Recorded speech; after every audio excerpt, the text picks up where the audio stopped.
Earlier this week, we talked about the strong and impressive rally in utility stocks due to the investors finally sort of waking up to the reality that we need a lot more electricity, we need a lot more energy. And that has also spilled over into some of the materials that are actually needed to create energy and electricity. The chart I want to look at today is that of copper, which we have a very bullish thesis on. If you're part of our heat seeker product, then you know that's a core thesis there. And indeed, we are starting to see some signs of life. Now, before we look at the price of copper, I would like to just switch the chart a little bit over to a multi-asset view of things, which I think gives some good perspective of what's going on in hard assets in general. So what you have here, and you don't necessarily have to squint here, it's more just the general sort of view. The chart on top is the price of copper, which we're going to zoom into more in just a minute. But at the bottom, you have got a few other hard assets, including things like uranium, which is one of the best performing assets year to date. You can see that had a clear breakout earlier this summer. Then we have lithium. That has had a good breakout over the past month or so.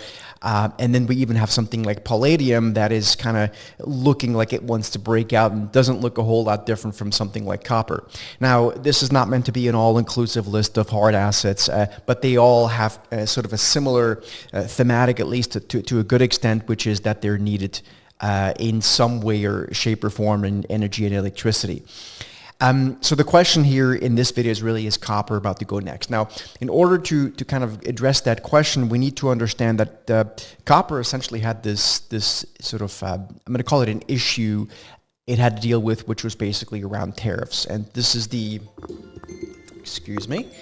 this is the daily chart of the price of copper. So what we're really looking at here is a pretty well-defined resistance area that if we kind of just ignore a couple of breakout fakeouts, it has been pretty steady around $30 for the price of copper to potentially break to the upside of.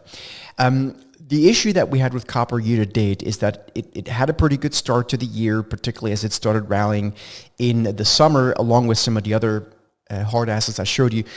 And then it rallied even more on the back of basically tariff news, and then it fell apart completely at the end of July, again on the back of tariff news. So I think what's happened here is the supply and demand imbalance hasn't changed. In fact, it's only gotten more in favor of basically more demand than supply, as supply is now actually, that dynamic's actually not going negative, so demand outstripping supply.